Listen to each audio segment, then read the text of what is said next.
She asked me to let her sleep with another man. Just one night. And she asked like she was ordering takeout. But I'm getting ahead of myself.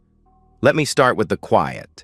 The kind of quiet that settles over a marriage when you've been together long enough that the big questions have been answered. Emily and I had that quiet. 7 years married, 9 together total. We lived in a modest 2-story colonial in Worthington, just outside Columbus. Beige siding, black shutters, a mailbox that tilted slightly to the left no matter how many times I straightened it. I liked the quiet. I'd wake up at 6:15, make coffee in the machine I'd bought Emily for Christmas 3 years ago, the one with the timer that she never learned to set. She'd shuffle down around 7, hair twisted into a messy bun, wearing one of my old Ohio State t-shirts that had gone soft from too many washes. She taught 3rd grade at Riverside Elementary, and during the school year, she'd pack her lunch while I checked emails on my laptop at the kitchen island. She'd remind me about small things. Don't forget dinner with my parents Sunday, or she'd ask for simple favors. Can you pick up milk? Small things, routine things, the kind of conversations that hold a life together without anyone noticing. I was a senior software analyst at Meridian Tech, a mid-sized consulting firm downtown. Steady work, good benefits, the kind of job that didn't follow me home.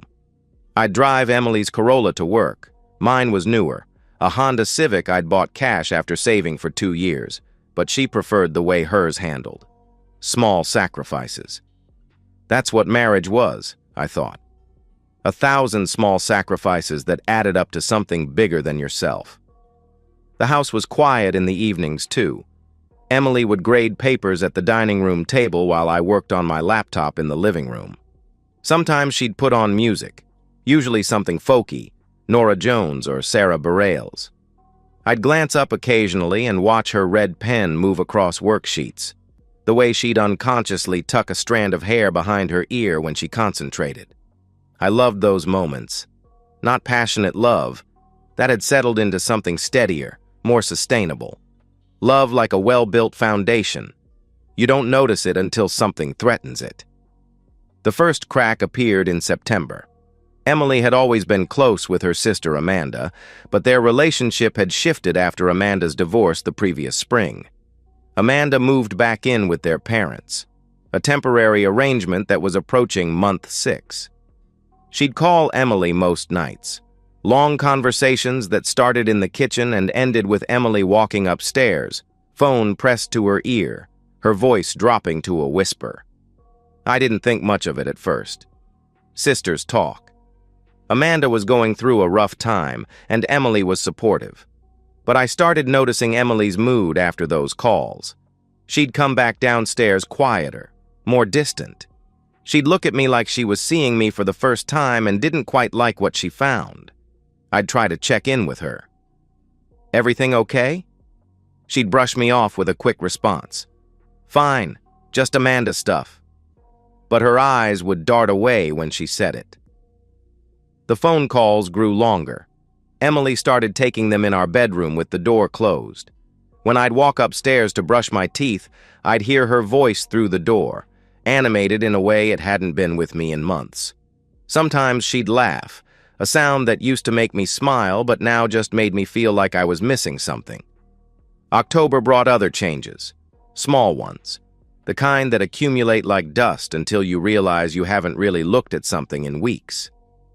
Emily stopped wearing her wedding ring to bed. She'd always worn it, said she felt naked without it. Now it sat on her nightstand, a small circle of white gold that seemed to grow more prominent in its absence. She started keeping her phone face down during dinner. When it buzzed, she'd glance at it quickly, then back at me with a smile that didn't quite reach her eyes. If I asked about it, she'd give me the same dismissive answer. Work stuff. But it was October. What third-grade emergencies happened at 8 p.m.? The real tell was how she set the table. Emily had always been particular about place settings, but lately, she'd been setting the table for one. She'd catch herself and grab a second plate, like she'd forgotten I existed until she heard my key in the door. I'm not a suspicious man by nature, but I am observant. It comes with the job, debugging code, finding the logic errors that break entire systems. You learn to notice when patterns shift in ways that don't make sense. Emily was shifting. She waited until after dinner to destroy our marriage. We'd had spaghetti with meat sauce, the kind I made from scratch because Emily liked the way I seasoned it with fennel and red wine. She'd complimented the meal, asked about my day, made conversation about her students.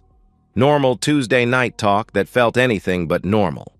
I should have known something was coming by the way she'd set the table. 2 plates, 2 forks, 2 napkins folded into perfect triangles, but only 1 wine glass. I'd reached for the bottle of Chianti to pour myself some, but she'd moved it out of reach. She explained her reasoning. I need to stay clear-headed for this. For what? I should have asked, but I didn't. After dinner, she cleared the plates with mechanical efficiency while I loaded the dishwasher. She poured herself a second glass of wine, so much for staying clear-headed, and sat back down at the table. Her voice took on a serious tone. Daniel, we need to talk.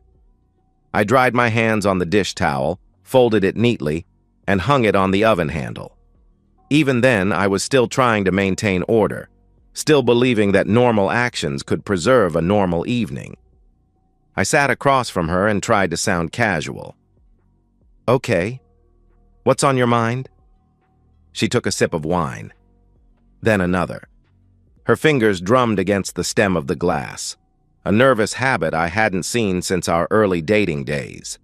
She began carefully, like she'd rehearsed this. I've been thinking about us, about our marriage, about what we want.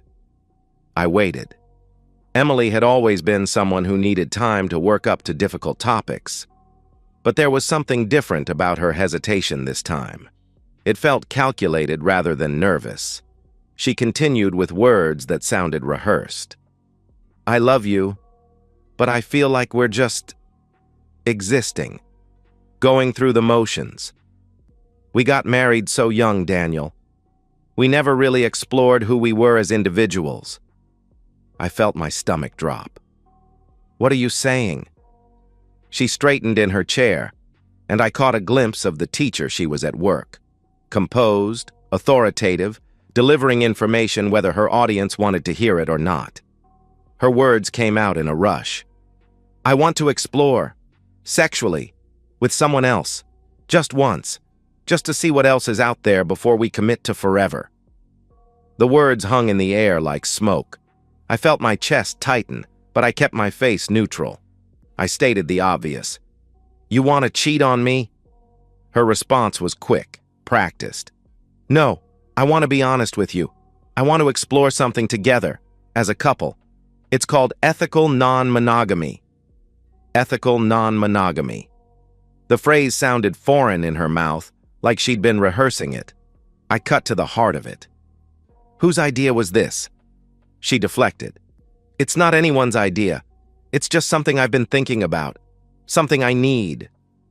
But her eyes flicked away when she said it. Need. Not want. Need. Like oxygen or water or shelter. I pressed further. Who is he? She tried to avoid the question. Does it matter? I was firm. Yes. She took another sip of wine before answering. Someone I met at the conference in Cleveland last month, a teacher from another district. We've been talking. That explained the late-night phone calls, the secrecy, the way she'd started treating her phone like classified information. I needed to know the timeline. How long? She became defensive. It's not like that. We've just connected intellectually. He understands things about education that you never could. But it's made me realize what I might be missing. What she might be missing. As if 7 years of marriage was a prison sentence. I studied her face, looking for some sign of the woman I'd married. But there was something cold in her eyes now, something distant and calculating that I'd never seen before. The truth hit me. You've already decided. She backpedaled quickly. No, that's why I'm talking to you. I want your permission. Permission. like she was asking to stay out past curfew. I asked the question that would determine everything. What if I say no? She hesitated, and in that hesitation I had my answer. I stood up from the table. Emily watched me with wide eyes, like she was surprised I was capable of movement. She tried to stop me. "Daniel," I cut her off quietly. "Don't. Just don't." I walked upstairs and pulled her suitcase from the closet. I packed methodically, underwear, bras, work clothes, toiletries. Emily appeared in the doorway as I was zipping it closed. She sounded genuinely surprised. "What are you doing?" I stated my intention simply. "Taking you to your parents." She tried to negotiate.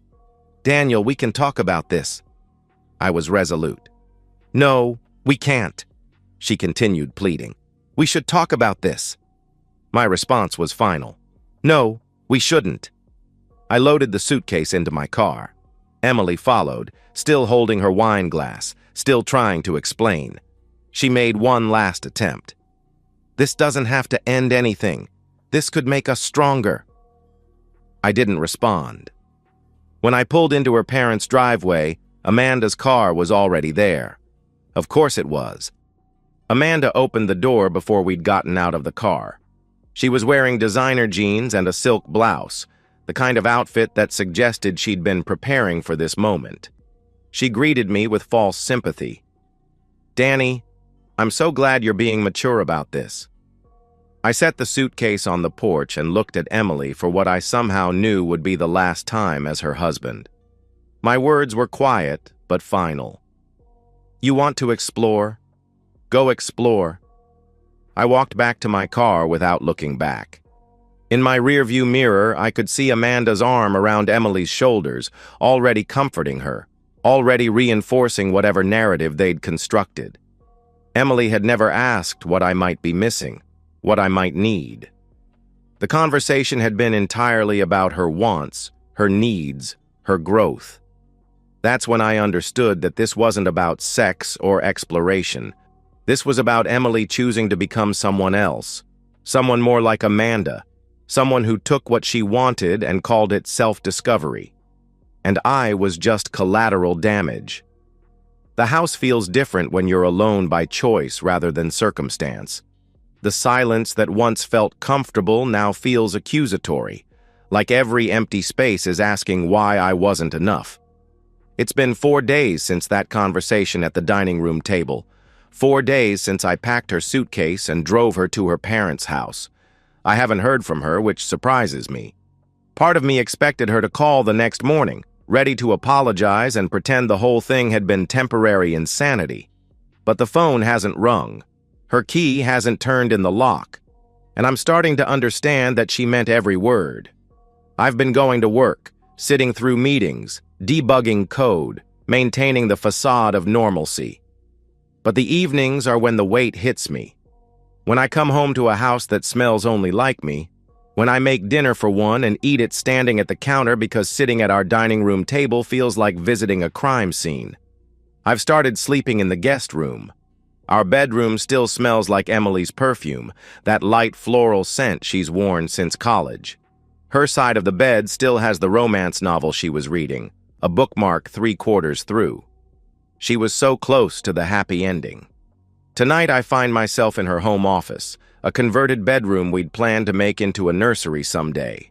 Always some reason to postpone the future we'd planned together. In the bottom drawer, underneath old report cards and teaching magazines, I find a journal I didn't know she kept. I shouldn't read it. But my marriage is already over, so what's one more boundary crossed? The entries start 3 years ago, not long after Amanda's wedding. Emily's handwriting is neat, controlled. May 15th. Went to Amanda's engagement party today. She looked so happy, so radiant. I found myself feeling envious, which is terrible. Daniel loves me, I know he does. But when did our love become so quiet? When did we stop looking at each other the way Derek looks at Amanda? June 3rd, Amanda called, upset about wedding planning. But even stressed, she sounds more alive than I feel most days. She keeps asking if I'm sure I'm happy, if I'm sure Daniel is the one. I told her of course I'm sure. But when I hung up, I couldn't shake the feeling that maybe having a plan isn't the same as having a passion. I flipped forward, skipping months of similar entries. Emily documenting her growing dissatisfaction, her increasing awareness of what she saw as missing. But she never talked to me about any of it. Never gave me a chance to address her concerns. Then I find the entry that changes everything. March 8th. Amanda's getting divorced. She came over today crying, but also somehow relieved. She said she realized she couldn't pretend anymore, couldn't keep living a lie just because it was comfortable. She asked me if I ever felt trapped, if I ever wondered what would have happened if I'd made different choices. I told her no, but I was lying. I think about it all the time now. Amanda said something that stuck with me. You can love someone and still outgrow them. Is that what's happening to us? Am I outgrowing Daniel? Or am I just being influenced by Amanda's bitterness? I don't know anymore. All I know is that I used to feel excited about coming home to him, and now it just feels like coming home. I close the journal and sit back in Emily's chair. Emily didn't wake up one morning and decide to blow up our marriage. This has been building for years, this sense of dissatisfaction, this feeling that she was settling for less than she deserved. And I never saw it coming because she never told me. I think about all the things I did for her over the years. How I worked overtime to help pay off her student loans. How I skipped trips so we could afford her summer classes. How I picked up freelance work so she could buy the car she wanted. None of it mattered. None of it counted because I'd made the mistake of thinking that love was about building something together, not about maintaining constant excitement. I supported her dreams, her career, her goals. But I wasn't enough because I wasn't new anymore. I wasn't a mystery to be solved. I was just Daniel. Steady, reliable, predictable Daniel. The woman I married had wanted steady. The woman she became wanted passion, excitement, the kind of love that made you forget to eat. She wanted what Amanda had convinced her she was missing, even though Amanda's pursuit of that love had left her broke and bitter. I walk downstairs and pour myself a glass of Jameson. The house is so quiet I can hear the refrigerator humming, the floors settling. These are the sounds of my life now. Emily wanted to explore what else was out there. Now she'll have all the time in the world to find out. Jason Miller's office smells like leather and disappointment. He's been practicing family law for 15 years, long enough to recognize the look of a man whose world has imploded, but who's trying to hold it together. He leaned back in his chair and asked the obvious question. I have to ask, are you sure this is what you want? Have you considered counseling? Jason and I were roommates junior year at Ohio State. He knows I don't make decisions lightly, but he's also a divorce attorney who's seen too many people make permanent decisions based on temporary emotions. I was direct with him. She asked me to let her sleep with another man. She didn't ask if I wanted counseling. She asked for permission to cheat and called it growth. He nodded, making notes. Okay. Given Ohio's no-fault divorce laws, this should be straightforward. No kids, house in both names, similar income levels. Do you want to try for a settlement or go to court? I didn't hesitate. Settlement. I don't want this drawn out. He approved of my choice. Smart. Now let's talk about assets. I spend the next hour walking Jason through the financial archaeology of our marriage. The house we bought together, though I paid the entire down payment. The cars, hers financed, mine paid off. The retirement accounts, the savings, the credit card debt that's mostly hers from furniture and weekend trips. Jason made an observation as he reviewed my financial records. You've been financially responsible, almost overly so. Your wife, less so. It's true. Emily had always been careless with money, treating our joint accounts like an endless resource. I'd learned to pay the bills first, then let her spend whatever was left. I thought I was being a good husband. Now I realize I was just enabling her to avoid consequences. He continued explaining my options. The good news is that Ohio recognizes separate property. Anything you owned before marriage stays yours, but we can argue for adjustments based on who contributed what. I tried to take the high road. I don't want to fight over money. I just want out. Jason set down his pen and looked at me seriously.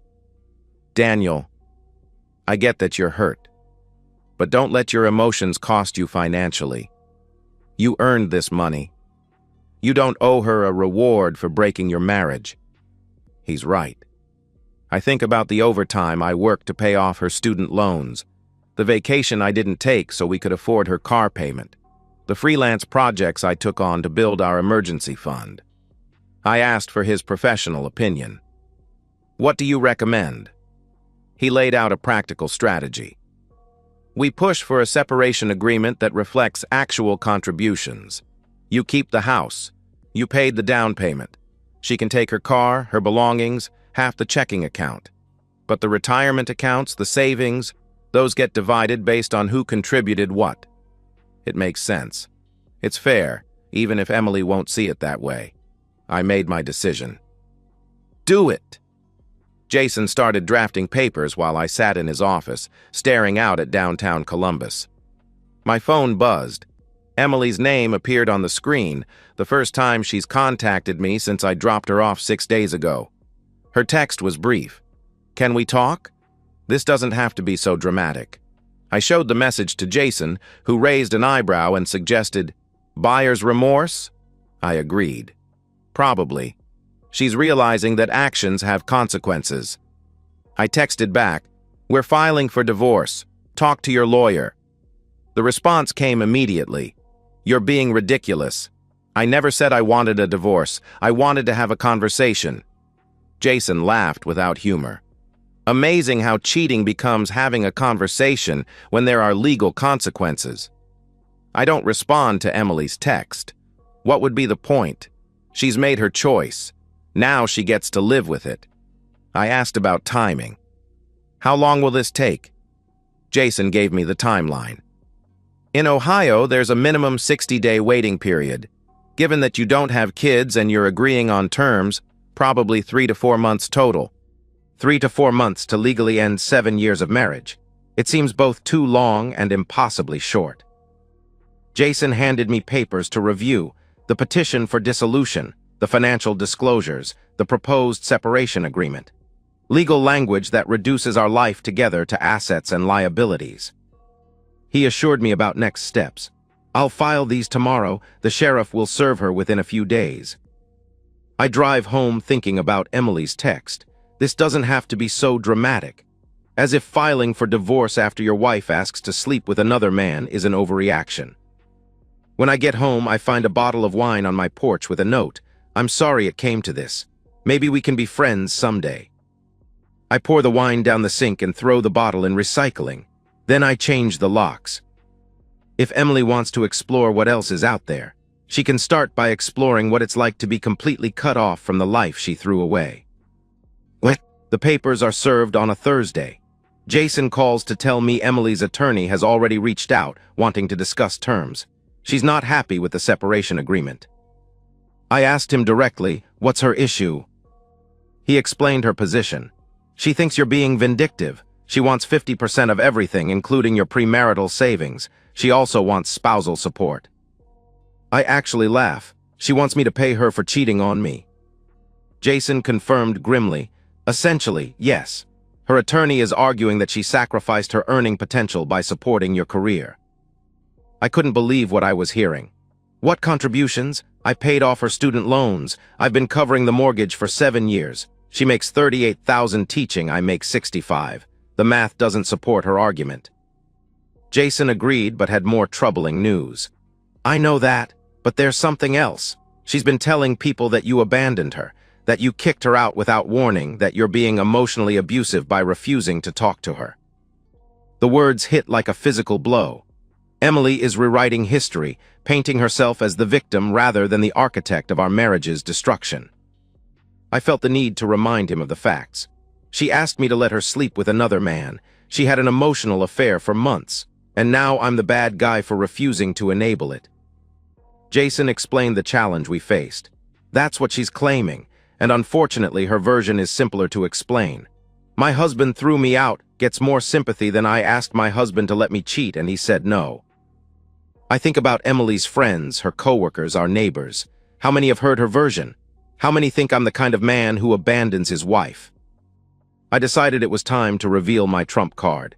Jason, I need to tell you something. I have proof of the affair. Emails, text messages. I've been documenting everything since October. He perked up immediately. What kind of proof? I laid out my evidence. Email exchanges between Emily and her friend, screenshots of texts, photos she sent him. I also recorded a phone conversation between Emily and Amanda where Amanda encourages her to find someone better and suggests I'd never have the balls to leave. Jason was impressed. Ohio is a one-party consent state for recordings, so that's admissible. But why didn't you tell me about this earlier?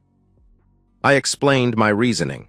Because I didn't want to be vindictive. I wanted to handle this with dignity, but if she's going to lie about what happened, if she's going to make me the villain. Jason finished my thought. Then we use the truth. Can you get me copies? I promised him I'll email them tonight. I spend the evening organizing my evidence. Every suspicious text, every late-night call, every lie. I told myself I was being paranoid that a good husband would trust his wife, but some part of me knew I was going to need proof. The emails are the worst part.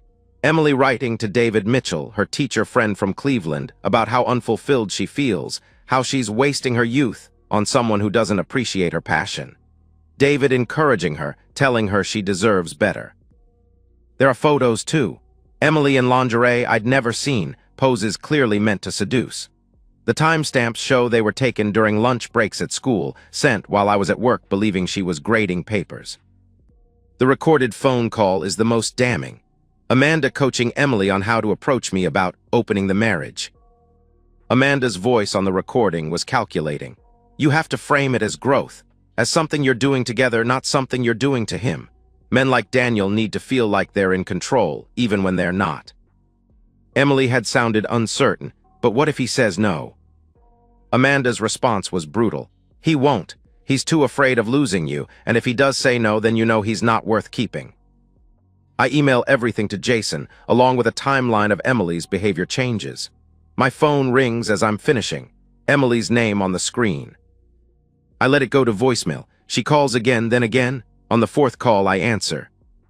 My voice was cold when I answered. What do you want, Emily? She sounded desperate. Daniel, please, we need to talk. This is getting out of hand. I was blunt. You mean the divorce? Yes, that tends to happen when you ask your husband to let you cheat. She tried to reframe it. I never asked you to let me cheat. I asked you to consider opening our marriage. I wasn't buying it. Is there a difference? Because from where I'm sitting, it looks like you wanted to have intimacy with someone else without consequences. She gasped. I never swore at her during our marriage, but I'm not her husband anymore. Her voice became small. That's not fair. I told her the truth. You're right. What's not fair is you trying to rewrite history. You're making me sound like a monster. I'm just documenting it. She sounded confused. What does that mean? I laid out my position clearly. It means I have proof, Emily. Emails, texts, photos, recordings. I have evidence of your affair, your lies, your manipulation. I have Amanda's voice coaching you on how to break up our marriage. The silence stretched so long I think she's hung up. When she finally spoke, her voice was barely a whisper. You recorded me. I explained the legality. I recorded conversations I was part of, in my own home, while you were planning to betray me. She tried to find fault. That's illegal. I corrected her. It's perfectly legal in Ohio, and it's all going to be part of our divorce proceedings if you keep lying about what happened. Her voice cracked. I never meant for it to go this far. I wasn't sympathetic. Yes, you did. You just didn't think there would be consequences. She made one last plea. Can we meet, please? I offered her a way out. No, but I'll make you a deal. Stop lying about what happened. Stop trying to make me the villain. Stop fighting the divorce. She pressed, and then what? I gave her clear terms. Then stop fighting. Sign the papers, take your fair share, and move on. Stop trying to rewrite history. Her voice was small and broken. I don't want a divorce. My response was final. Then you shouldn't have asked me to let you cheat. I hang up and block her number. Then I pour myself wine and sit in my house, listening to the silence. Tomorrow, Jason will present our evidence. Emily will understand that actions have consequences, that some things can't be undone with tears and explanations. She wanted to explore what else was out there. Now she'll have to do it alone, with everyone knowing exactly why her marriage ended. 6 months later, I'm a different man living in the same house. Not better or worse, just different. The divorce was finalized 3 weeks ago, a brief hearing where Emily sat across the courtroom looking smaller than I remembered, her lawyer arguing half-heartedly for terms everyone knew she wouldn't get. The evidence I'd gathered made the case simple. Emily got her car, her belongings, and 30% of our joint assets, less than she'd wanted, more than she deserved. I kept the house, my retirement accounts, and most of my dignity. Her reputation didn't fare as well. The truth has a way of spreading in suburban neighborhoods. Emily's affair became coffee shop gossip, then social media speculation, then confirmed fact when Amanda drunkenly defended her sister's right to explore at the Hendersons' July 4th party.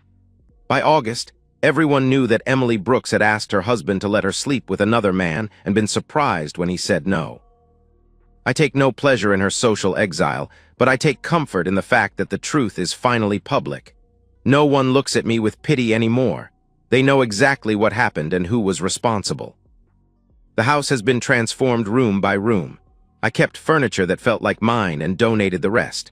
Emily's decorative touches, throw pillows, scented candles, inspirational wall art, all gone.